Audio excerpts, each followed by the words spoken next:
निजामी जी पूर्व अध्यक्ष नगर पंचायत घोसी, जिनका आप सभी उद्बोधन सुन रहे थे, ऐसे हमारे मित्र आकिब सिद्दीकी जी मंच पे विराजमान, इस मंडल के जो भारतीय जनता पार्टी घोसी भारतीय जनता पार्टी का जो मंडल है, यहाँ के पूर्व के मंडल उपाध्यक्ष आदरणीय रविंद्र उपाध्याय जी, उनके साथ चल के आए अल्पसंख्यक मोर्चा के हमारे नेता फिरोज अंसारी साहब, बैठे हमारे मंच पे विराजमान मेंबरान, उपस्थित सभी सम्मानित बंधुओं और जिनके नेतृत्व में कार्यक्रम जनपद में हम सभी कर रहे हैं, ऐसे हमारे मित्र भारतीय जनता पार्टी के नेता राघवेंद्र शर्मा जी, उपस्थित सामने बैठे हमारे मित्रों। आज का जो कार्यक्रम है, ये कार्यक्रम बहुत ही इंटरेस्टिंग है और हम सभी जिस विषय को लेकर जो बोल रहे हैं, जैसा हमारे सदर साहब ने बताया कि ये धर्म है या भरम है, इसी को स्पष्ट करना है कि ये धर्म है या भरम है। वक्त की शुरुआत ये अरबी शब्द का बहुत ही पवित्र शब्द है और इसकी शुरुआत हमें लगता है कि 14वीं शताब्दी में हुई थी। और वक्त को कहते हैं कि जो अपनी स्वेच्छा से अपनी चल या अचल संपत्ति को धार्मिक, सामाजिक और शैक्षणिक क्षेत्रों में दान कर दे, उसे ही हम वक्त कहते हैं और वो पुनः उसे वापस नहीं ले सकता, न उसे किसी को किराए में दे सकता है, ना ही उससे किसी प्रकार का धन अर्जन किया जा सकता है।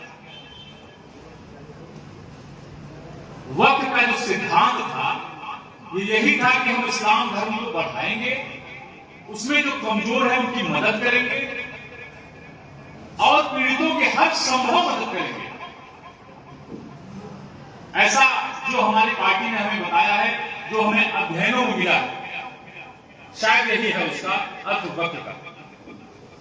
इसका आरंभ मोहम्मद साहब के समय में हिजरा के बाद जो पहला वक्त किया गया था, वो 600 खजूर के पेड़ों का बाग था, उसको पहली बार वक्त किया गया था और इसकी आय से जो उसकी इनकम होती थी, उसकी आय से जो मदीना के जो गरीब लोग थे उनके भोजन की व्यवस्था कराई जाती थी, इसलिए वक्त किया गया था।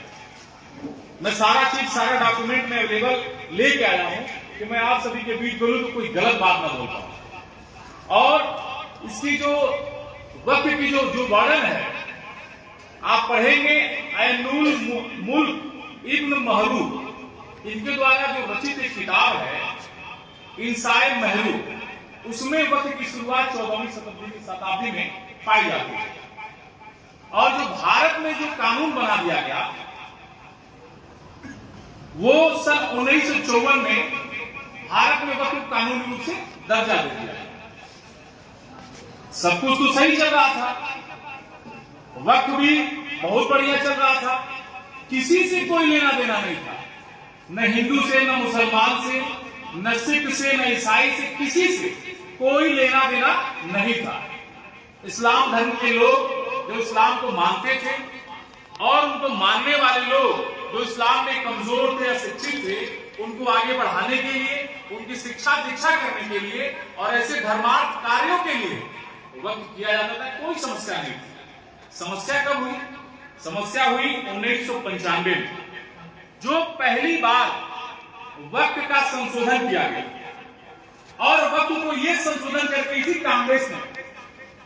कांग्रेस की सरकार रही और इसी कांग्रेस ने जब देखा कि हिंदू मुस्लिम सब एक साथ हैं, बहुत अच्छे से वक्त काम कर रहा है, तो इसी कांग्रेस की सरकार ने पहली बार 1995 में वक्त का संशोधन किया। और जो वक्त का संशोधन इस प्रकार कर दिया कि जो वक्त अपनी मर्जी से हुआ करता था, जो वक्त अपनी मर्जी से लोग दान देते थे, उसको तो था ही, लेकिन उसके बाद वक्त बोर्ड जो था उसके असीमित पावर कर दिया। और पावर ये कर दिया कि अगर हमारे सदर साहब की संपत्ति है और वक्त ने कह दिया कि वो संपत्ति हमारी है, तो उसके से इनका अधिकार समाप्त होगा। ये कुरीति पैदा की कांग्रेस ने। दूसरा संशोधन 2013 में कांग्रेस की ही सरकार थी और उन्होंने क्या किया, वक्त की संपत्ति जब वक्त किया जाता है तो उसमें ये बताया जा, पूरा वर्णन है, आप लोग गूगल पे उसको सर्च कर लीजिएगा कि वक्त की गई संपत्ति का कोई भी व्यक्ति व्यक्तिगत लाभ में उसका प्रयोग नहीं करेगा, उसकी कमाई से अपने परिवार के खर्च नहीं करेगा, उसकी कमाई का पूरा खर्च धर्म को बढ़ाने के लिए, सामाजिक क्षेत्रों में कार्य करने के लिए ही किया जाएगा। लेकिन ये कांग्रेस को बर्दाश्त नहीं हुआ।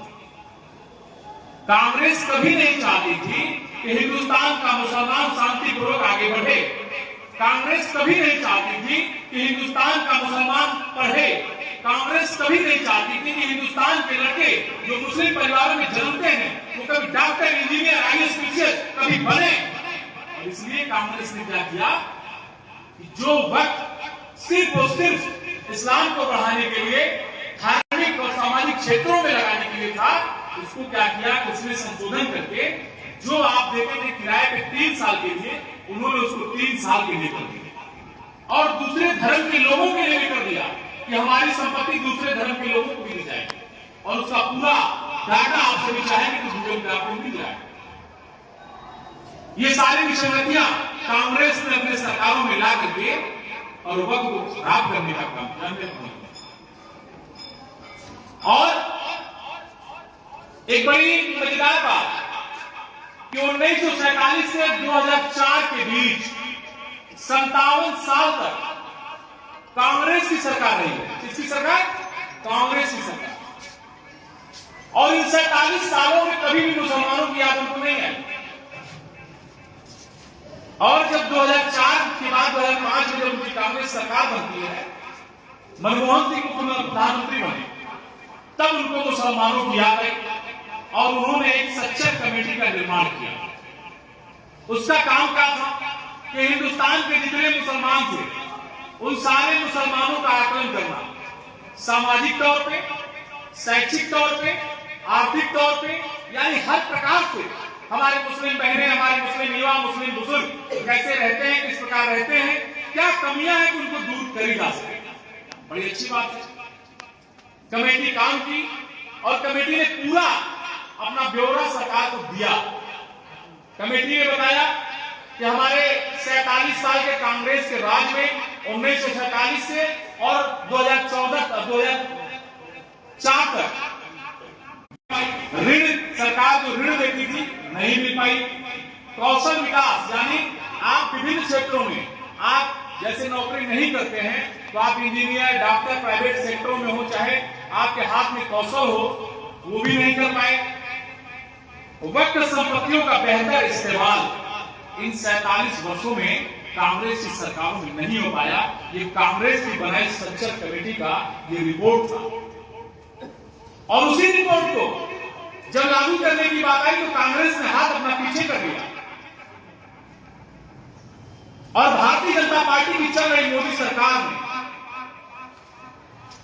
आप कहेंगे, जैसे मैं अभी यहां के प्रिंसिपल महोदय जिनको सदर कहा जाता है, मैं उनसे बात कर रहा था कि आखिर में क्या भ्रांति है। जैसे मैं टीवी पे देखता हूं, मुसलमान परेशान है, हैरान है कि हमारी संपत्तियां लूट ली जाएंगी, हमको बर्बाद कर दिया जाएगा, हमारे धार्मिक स्थल छेड़छाड़ हो जाएंगे, हमसे कागज मांगा जाएगा। ऐसा कुछ नहीं है। आप पढ़िए तो जरा उसको, गूगल पे सारी चीजें ऑनलाइन हैं, सारी चीजें पारदर्शी हैं। देश में जब पहली बार सरकार मोदी जी की बनी तो सबसे पहले उन्होंने गैस सिलेंडर बांटने का काम किया था। और वो गैस सिलेंडर जो इसी कांग्रेस की सरकार में केवल सांसद और विधायकों के पैरवी करने पे मिलता था। और सारे घरों में जो गरीब थे, चाहे वो हिंदू हो, मुसलमान हो, कोई भी हो, सबको उन्होंने देने का काम किया। प्रधानमंत्री आवास देने का काम किया, शौचालय देने का काम किया, किसान सम्मान निधि देने का काम किया। जितनी सारी सुविधाएं इस देश के हिंदू समाज को मिलती हैं, वो सारी सुविधाएं बिना किसी रोक टोक और बिना किसी शर्त के मुसलमान भाइयों के परिवारों में जाने का काम हमारी सरकार ने ले जाकर के देने का काम किया है। तो कहां भेदभाव? इसकी जरूरत क्यों पड़ी? संशोधन हमें क्यों करना पड़ा? हमें संशोधन इसलिए करना पड़ा कि ये जो वक्त संशोधन है, हम कहते हैं कि 2047 तक हमें विकसित भारत बनना है। हमें वोट मांगने में नहीं आपसे आया हूं और न भारतीय जनता पार्टी ने मुझसे कहा है हमारी पार्टी ने सिर्फ इतना कहा है कि जो सही है वही जाकर के मुसलमान भाइयों के बीच में बताना है।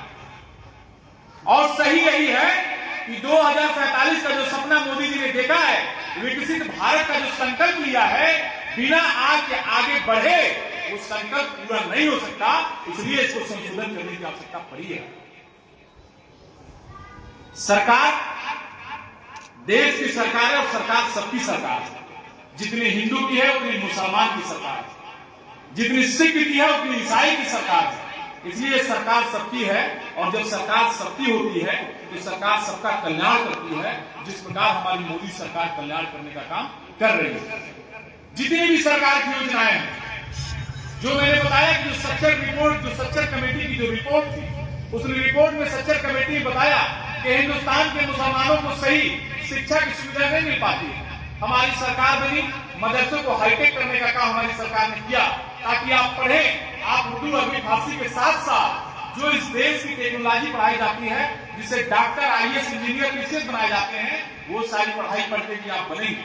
और मैं दावे के साथ कह सकता हूं सदर साहब कि देश की आजादी के बाद जितने डॉक्टर, इंजीनियर, आईएएस, टीचर नहीं बने होंगे, उससे 10 गुना केवल 10 साल की हमारी भारतीय जनता पार्टी की सरकार में मुस्लिम समाज से डॉक्टर, आईएएस, इंजीनियर, टीचर बनाने का काम हमारी सरकार ने किया। और इसकी जरूरत क्यों है? इसकी जरूरत सिर्फ इतनी है मित्रों कि आप जब बढ़ेंगे तभी भारत बढ़ेगा। और हिंदुस्तान में रहने वाले जितने धर्म अनुयायी लोग यहाँ के मूल निवासी हैं, जो यहाँ की हवाओं पे अपना अधिकार समझते हैं, जो यहाँ की भूमि पे अपना अधिकार समझते हैं, और जो यहाँ की भूमि के लिए अपने प्राणों की आहुति जिन्होंने दी है, उन सभी के विकास जब होंगे तब जाकर के हम 2047 का जो मोदी जी ने सपना देखा है विकसित भारत का, वो सपना पूरा होगा। तभी जाकर के हमारा संकल्प, जो मोदी जी का संकल्प है, वो पूरा होगा। मेरे लोग ये लोग बताते हैं कि हमारी जमीनें जो छीन ली जाएंगे, लेकिन मैं यहां से कह रहा हूं आपसे कि वक्त संशोधन अधिनियम 2025 जो है, आप पढ़ लीजिएगा। उसको जब आप पढ़ेंगे तब आपको ध्यान में आएगा आपके जो धार्मिक स्थल हैं वक्त संपत्तियों पर बने हैं, आपकी मस्जिद है, आपके मदरसे हैं, आपके कॉलेजेस हैं, उससे कोई छेड़छाड़ नहीं होगा। छेड़छाड़ होगा, और वो छेड़छाड़ किससे होगा मैं आपको बता देता हूं। वो छेड़छाड़ उनसे होगा जिन्होंने वक्त की संपत्ति, कर्नाटक में 2900 एकड़ वक्त संपत्ति कांग्रेस के नेताओं ने कब्जा किया। नाम मैं ले रहा हूं, कांग्रेस के राष्ट्रीय अध्यक्ष मल्लिकार्जुन खड़गे है उसमें 1 नंबर पे।